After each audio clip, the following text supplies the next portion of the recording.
Halo, selamat pagi pemirsa. Bagaimana kabar Anda hari ini? Selamat berjumpa kembali di Seputar Kepri, Selasa 12 April 2016. Menemani aktivitas pagi Anda, kami telah menyiapkan sejumlah informasi menarik. Di antaranya, menolak Ketua BP Batam yang baru, puluhan massa melakukan unjuk rasa. Polres Karimun memusnahkan narkoba dengan dibakar dan diblender.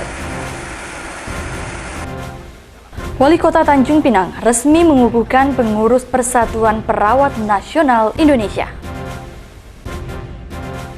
Serunya berwisata di Batam sambil berburu kuliner seafood. Pemirsa, bersama saya Desta Ayu, inilah Seputar Kepri untuk Anda.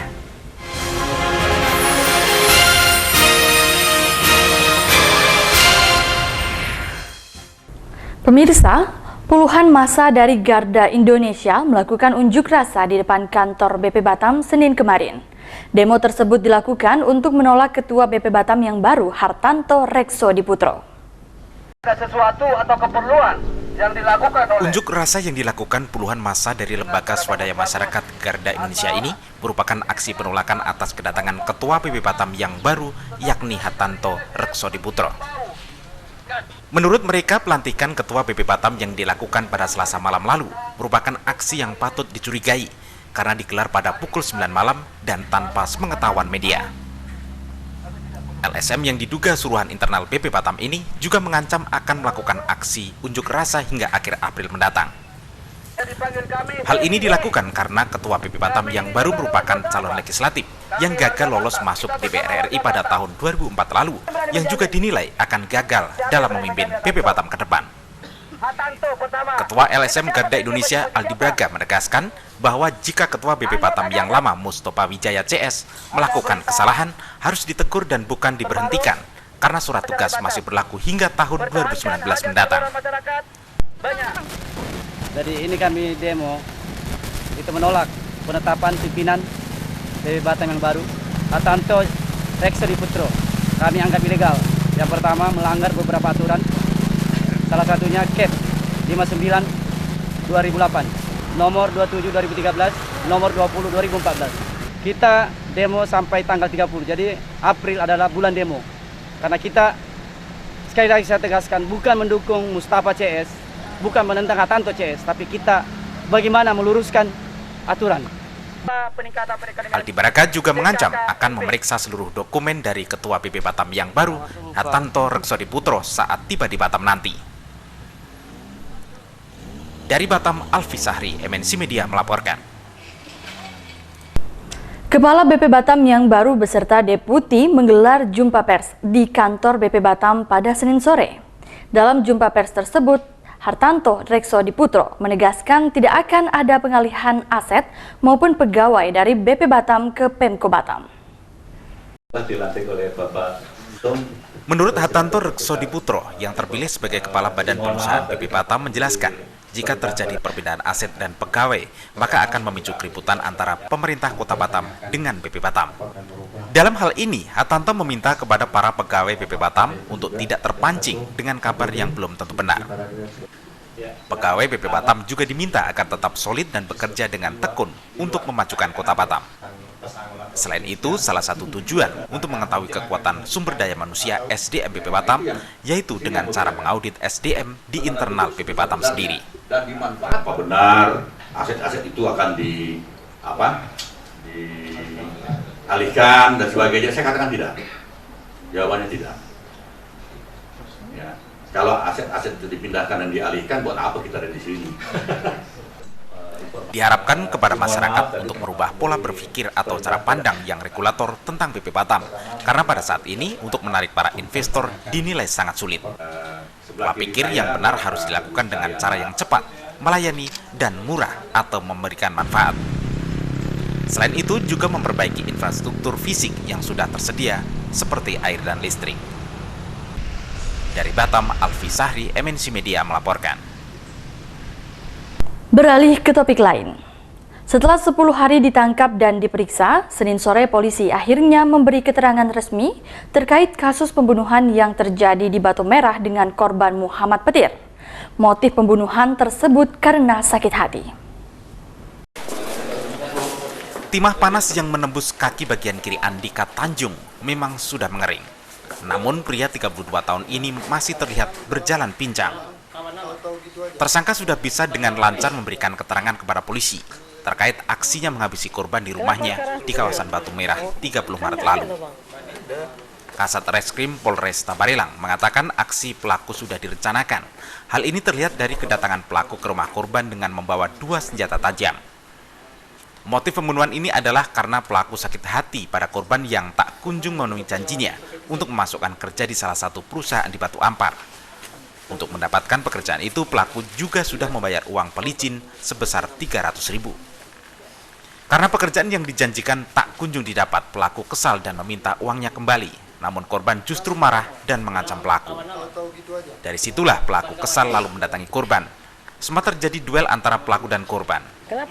Tersangka ini, APT ini, berawal dia menjanjikan untuk pekerjaan dan telah memberikan 300.000 kepada si korban, dan ternyata setelah sampai hari yang dijanjikan tidak juga mendapatkan pekerjaan.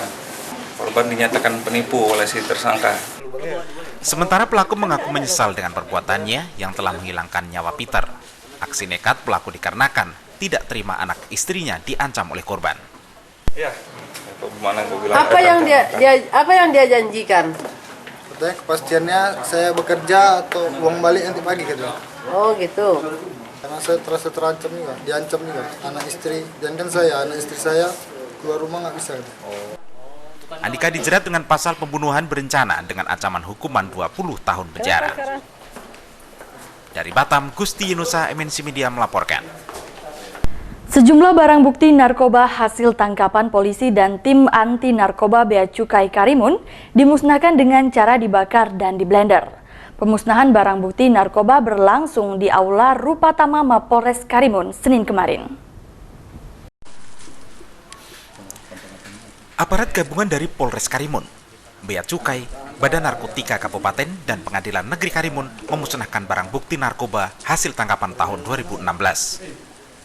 Adapun barang bukti yang dibakar adalah narkotika jenis ganja.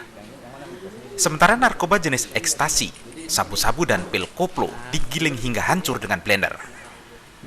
Kapolres Karimun AKBP Imade Sukawijaya mengatakan narkoba yang dimusnahkan adalah 12 butir ekstasi, 118 gram sabu-sabu, 10.000 pil koplo, dan 12 kg ganja kering. Jadi yang kita musnahkan hari ini adalah jenis ekstasi sendiri, kurang lebih yang kita musnahkan hari ini adalah sebanyak 12.000. Kedua, untuk jenis sabu-sabu kita musnahkan kurang lebih 118 gram, hasil operasi bersama dengan pihak PT juga. Terus untuk ganja kita musnahkan hari ini rencana kita dengan kita jangan dibakar itu sebanyak 12 kilo. Imade menambahkan barang bukti narkoba yang dimusnahkan diperoleh dari hasil operasi pihak kepolisian dan Bea Cukai Karimun. Dari Karimun, Iwan Mohan, MNC Media melaporkan. Pemirsa, korban demam berdarah di Kota Batam masih terus terjadi. Dalam 1 bulan terakhir, sebanyak 8 warga di Batu Aji menjadi korban. Untuk mencegah bertambahnya korban, Dinas Kesehatan Batam melakukan pengasapan atau fogging. Beginilah kondisi perumahan Gria Prima Kelurahan Buliang Batu Aji. Rumah warga berubah menjadi lautan asap dari fogging nyamuk demam berdarah. Tidak hanya dalam rumah, penyemprotan juga dilakukan di dalam parit maupun selokan di sekitar perumahan. Pada umumnya, jentik-jentik nyamuk akan bertelur dan berkembang di dalam lokasi air yang tergenang. Inisiatif ini muncul karena dalam waktu 1 bulan terakhir sudah ada 8 orang warga yang menderita demam berdarah, dengue atau DBD. Dengan fogging ini, warga berharap perkembangan nyamuk sebagai penyebab penyakit demam berdarah bisa berkurang, sehingga kedepannya tidak ada lagi warga yang terserang penyakit demam berdarah. Sebelumnya ada yang kena DBD di sini, Bu ya? Ada yang kena. Berapa orang, Bu? Ada sekitar 8 orang. Dalam Dalam sebulan inilah. Harapannya ya biar berkurang, jangan sampai terjadi korban yang lebih banyak lagi. Pelaksana fogging ini sebenarnya tidak optimal. Salah satu upaya yang dianggap paling efektif dalam upaya pencegahan adalah dengan melaksanakan 3M, yakni menguras air, menutup, dan mengubur benda-benda yang berpotensi penampung air. Dari Batam, Liston Manurung, MNC Media melaporkan. Pemirsa, serunya berwisata sambil berburu kuliner seafood. Seputar Kepri akan kembali untuk Anda sesaat lagi.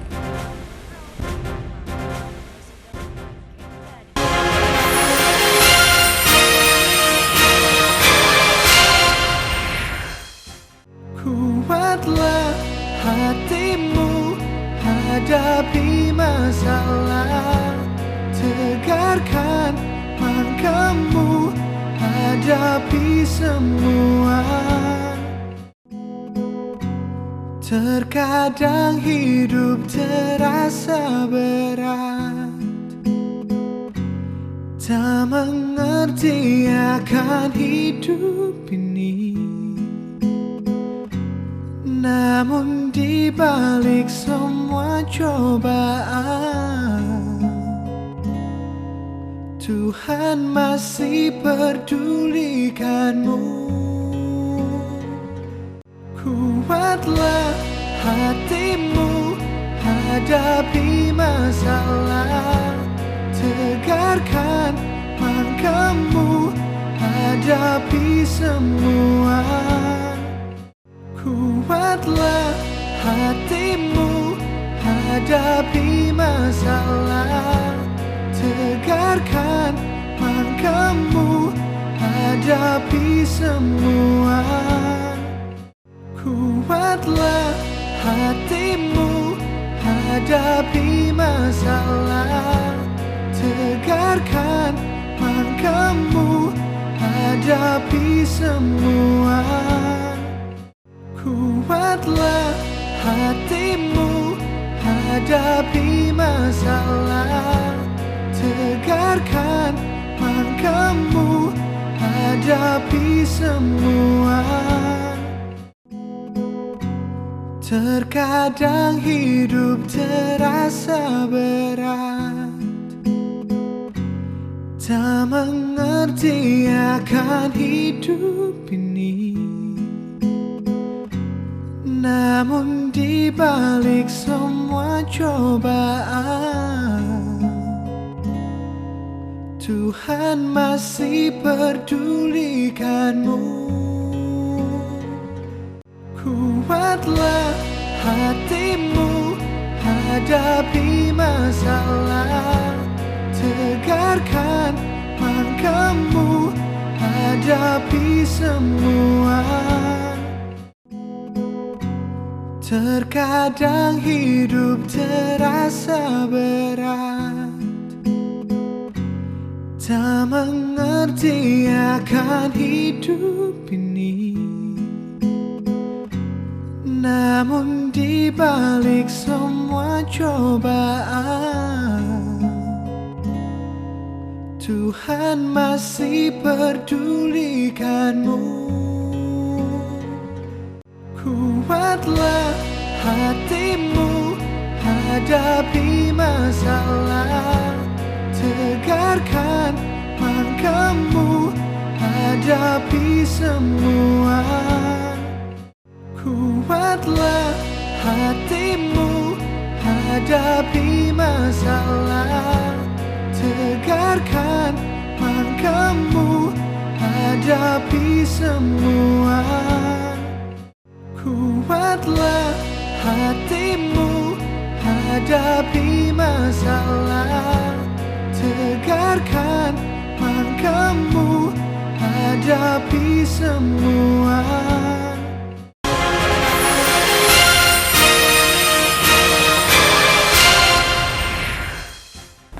Terima kasih Anda masih bersama Seputar Kepri. Sebanyak 17 berkas kasus tindak pidana perlindungan anak yang diterima Kejaksaan Negeri Karimun telah disidangkan oleh Pengadilan Negeri. 2 terdakwa yang terbukti bersalah dihukum berat oleh Hakim Pengadilan Negeri Tanjung Balai Karimun. Sejumlah berkas kasus tindak pidana perlindungan anak atau TPPA yang dilimpahkan penyidik ke Jaksa Penuntut Umum sudah disidangkan oleh Pengadilan Negeri Karimun. Kepala Seksi Pidana Umum Kejari Karimun, Benri Almi, mengatakan sedikitnya ada 17 kasus TPPA yang telah dinyatakan lengkap dan diproses oleh penuntut umum ke persidangan. 2 terdakwa yang terbukti bersalah mendapat hukuman berat dari hakim dan kini sedang menjalani hukuman di rumah tahanan Karimun. Benri menilai vonis berat yang diberikan hakim setimpal dengan perbuatan para terdakwa cabul yang biasa berada di sekitar korban. Untuk faktor penyebab itu mungkin dari berbagai aspek adalah kalau enggak anak-anak yang istilahnya pacaran dengan pacar mereka sendiri, itu ada juga beberapa yang orang tua yang mencabuli anak di bawah umur, yang boleh dibilang anak itu di bawah umur 12 tahun ke bawah yang belum mengerti apa-apa. Pertimbangan hakim untuk menjatuhkan vonis berat terhadap pelaku cabul sudah sesuai dengan norma utama Undang-Undang Perlindungan Anak yang menjadi aturan saat perkaranya disidangkan. Dari Karimun, Iwan Mohan, MNC Media melaporkan. Beralih ke Batam. Pelayanan KTP elektronik atau EKTP di kantor Kecamatan Batu Aji Batam dinilai tidak profesional. Selain alat sering rusak, terkadang para petugas juga tidak berada di lokasi. Hal tersebut membuat warga kecewa. Beginilah suasana kantor Kecamatan Batu Aji Batam Senin pagi. Banyak warga yang mendatangi kantor ini untuk melakukan pengurusan EKTP. Namun harapan warga untuk mendapatkan pelayanan yang semakin baik ternyata masih jauh dari harapan, karena masih saja terdapat berbagai kesalahan dalam proses pembuatannya. Selain permasalahan tersebut, salah satu keganjilan juga terjadi di mana pencetakan EKTP tidak bisa dilaksanakan dengan alasan petugas yang menangani proses pencetakan sedang keluar. Tadi apa yang salah? KTP-nya apa yang salah? Gak apa-apa kan? Yang ini aja apa? Warna ininya beda sama. Warna background foto. Iya, warna background fotonya seharusnya kan ganjil kan harus merah atau biru gitu. Semestinya pemerintah Kota Batam tanggap dengan berbagai persoalan tersebut, yakni dengan mempersiapkan petugas yang profesional, sehingga tidak terjadi lagi human error dan juga mensiagakan petugasnya sepanjang waktu kerja. Dari Batam, Liston Manurung, MNC Media melaporkan. Kantor Pelayanan dan Penetapan Pajak Daerah Karimun kembali mengeluarkan kebijakan penghapusan denda pajak kendaraan bermotor. Penghapusan denda pajak kendaraan berlaku hingga 16 Mei mendatang, sesuai dengan Peraturan Gubernur Kepri Nomor 20 Tahun 2016. Terhitung sejak 18 Maret 2016, pemerintah kembali memperpanjang peraturan penghapusan denda pajak kendaraan bermotor dan bea balik nama yang sempat berakhir pada akhir tahun 2015 lalu. Pemberlakuan penghapusan sanksi administrasi ini dilakukan bukan tanpa alasan. Selain menarik kesadaran masyarakat untuk membayar pajak kendaraan bermotornya, hal ini juga dilakukan atas sejumlah berkas yang tidak terselesaikan. Meski penghapusan atas sanksi administrasi, peraturan tersebut tidak berlaku pada pembayaran wajib pokok serta asuransi pokok yang harus diselesaikan. Staf Kantor Pelayanan dan Penetapan Pajak Daerah Karimun, Safri Herawandi, mengatakan di Karimun sendiri kesadaran masyarakat untuk membayar pajak memang sudah ada, hanya saja perlambatan ekonomi terjadi, sehingga berdampak pada pembayaran pajak kendaraannya. Pada saat kita adakan diskon, dia akan bayar kan? Tapi pada saat kita adakan diskon, dia pun tak bayar. Berarti apa? Berarti tak ada duit. Jadi intinya bukan niat tak mau bayar, tapi mungkin tak ada duit. Karena saya lihat mungkin abang bisa lihat lah di pasar juga ekonomi kan lagi kurang stabil. Jadi mungkin gubernur kasih kebijakan saat ini mungkin. Pemberlakuan penghapusan sanksi denda pajak kendaraan bermotor akan berakhir pada 16 Mei 2016 mendatang. Dari Karimun, Iwan Mohan, MNC Media melaporkan. Pemirsa, Wali Kota Tanjung Pinang Lis Darmansyah resmi mengukuhkan pengurus Persatuan Perawat Nasional Indonesia Senin kemarin. Wali Kota berharap para perawat dapat bekerja lebih profesional dan sepenuh hati melayani masyarakat. Pengukuhan pengurus Komisariat Persatuan Perawat Nasional Indonesia masa bakti 2015-2020 resmi dilakukan di salah satu hotel di Tanjung Pinang Senin pagi. Acara pengukuhan ini dihadiri oleh Wali Kota Tanjung Pinang Lis Darmansyah, Kepala Kesbang Pol Linmas Provinsi Kepri, Ketua PPNI Pusat Aris Fadilah, dan anggota DPRD Provinsi Kepulauan Riau Husni Sarhut. Setelah saudara-saudari siap berjanji sebagai pengurus komisariat PPNI yang disaksikan Allah SWT dan hadiri di bawah ini. Pengurus komisariat yang dikukuhkan termasuk Komisariat PPNI RSUP Provinsi Kepri, Komisariat PPNI RSAL Midianto Tanjung Pinang, dan Komisariat PPNI RSUD Tanjung Pinang. Tujuan kegiatan ini menguatkan dan mengembangkan organisasi, meningkatkan dan mengembangkan kualitas SDM, terjaminnya mutu kepelayanan keperawatan melalui upaya pengembangan kompetensi profesional secara terus-menerus. Berdasarkan data, sebanyak 659 anggota perawat terhimpun di dalam PPNI se-Kepulauan Riau, dan 80% diantaranya sudah terdata dan masuk dalam database pusat. Dari Tanjung Pinang, Humalana Sution, MNC Media melaporkan. Komunitas Facebook Tanjung Batu Kundur Karimun menggelar aksi sosial di acara MTQ ke-8 tingkat Kabupaten Karimun. Aksi sosial yang dimaksud adalah membuka stand bazar yang keuntungannya digunakan untuk menyantuni warga kurang mampu. Di arena stand bazar milik komunitas Facebook Tanjung Batu Kampung Kite, Kundur Pulau Kite, terdapat sejumlah produk yang dihasilkan melalui swadaya anggotanya. Produk yang dijual seperti makanan ringan, hasil kerajinan tangan, dan titipan dari sebagian warga yang dijual kepada para pengunjung. Keuntungan dari hasil penjualan di pasar ini nantinya akan disumbangkan untuk membantu warga yang tidak mampu, orang jompo, serta untuk menyantuni anak yatim piatu. Anggota komunitas ini menjelaskan komunitas Facebook Tanjung Batu ini terbentuk sejak tahun 2014 lalu. Saat ini jumlah anggotanya sudah mencapai 6.000 orang. Anak-anak Facebook yang suka komen-komen gitu aja akhirnya terkumpul, bentuklah satu grup yang bernama Tanjung Batu Kampung Kita, Kundur Pulau Kita. Gotong royong yang pernah kami buat membersihkan pantai Lubu. Dari hasil penjualan kami ini, keuntungan tuh tetap akan kami sumbangkan orang-orang yang kurang mampu. Selain menggalang dana melalui grup Facebook, komunitas ini juga mengadakan berbagai kegiatan untuk mengumpulkan dana bagi masyarakat yang membutuhkan bantuan, baik itu di Tanjung Batu maupun yang berada di Kepulauan Riau. Dari Kundur Kabupaten Karimun, Iwan Mohan, MNC Media melaporkan.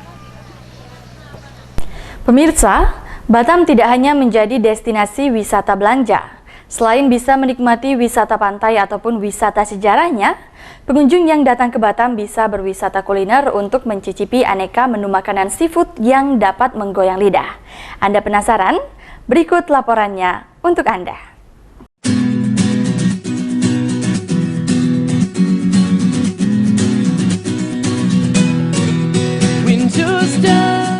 Kali ini saya ingin bercerita tentang kuliner di Batam. Batam terkenal dengan makanan seafoodnya, mulai dari kepiting saus, udang, cumi, gonggong, dan stim ikan kerabu. Banyak pilihan untuk makan seafood di kota Batam. Tapi saya memilih makan di Golden Prawn Bengkong Laut yang sudah melegenda di kota Batam. Banyak wisatawan yang datang ke kota Batam memilih makan di seafood Golden Prawn. Karena selain letaknya yang strategis, juga semua makanan seafood yang disajikan masih segar. Nah, di sini ada restoran seafood nih. Pemirsa juga mau tahu kan makanan apa aja yang ada di restoran seafood ini? Kita cobain yuk.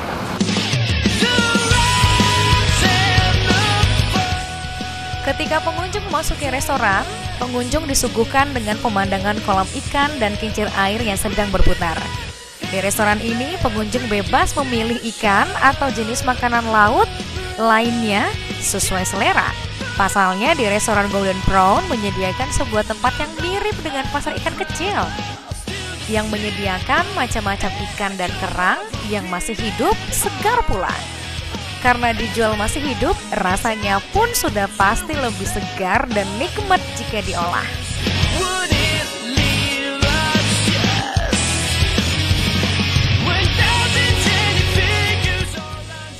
Usai memilih lauk yang akan dikonsumsi, Pengunjung dapat menonton ikan yang dipelihara di bawah restoran loh. Atau bersenda gurau bersama keluarga maupun teman sambil menunggu lauk yang kita pesan datang. Asik kan pemirsa? Jenis lauk yang ditawarkan di restoran Golden Prawn seperti kepiting saus, kakap steam, udang goreng tepung, lobster, kerang, siput gonggong, dan banyak lainnya. Nah pemirsa, pesanan kami udah datang semuanya. Tapi sebelum itu, kayak biasa anak-anak muda, sebelum makan itu pasti difoto dulu. Wah, dari bentuknya aja udah enak nih. Gimana sih rasanya?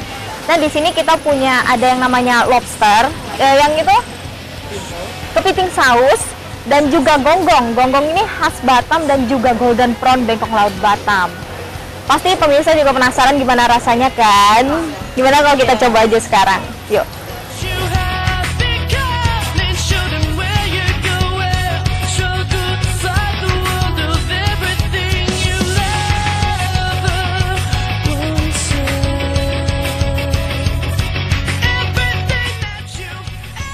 Menurut pengelola, restoran Golden Prawn Special menyediakan berbagai makanan seafood spesial.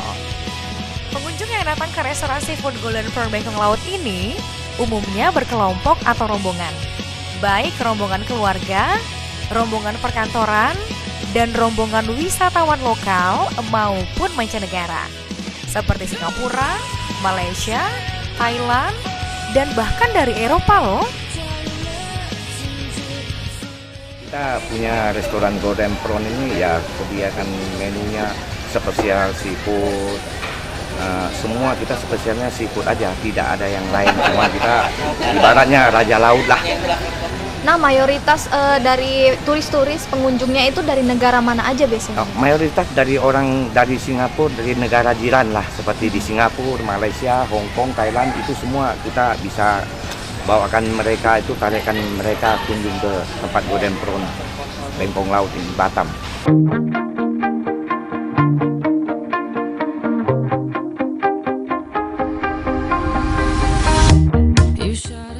Makanan laut yang masih segar, rasanya yang enak, dan pelayanan yang baik membuat restoran seafood Golden Prawn selalu ramai dikunjungi konsumen. Selain itu, restoran Golden Prawn juga memiliki ruangan khusus untuk acara seperti pernikahan, ulang tahun, dan acara lainnya. Jadi pemirsa, yang pecinta kuliner, khusus makanan laut, ayo berwisata ke Batam, jangan lupa ya, datang ke restoran Golden Prawn Bengkong Laut untuk menikmati makanan yang menjadi favorit Anda. Pemirsa, sampai di sini seputar Kepri hari ini. Terima kasih atas perhatian Anda. Saya Desta Ayu, selamat beraktivitas, tetap semangat, dan sampai jumpa.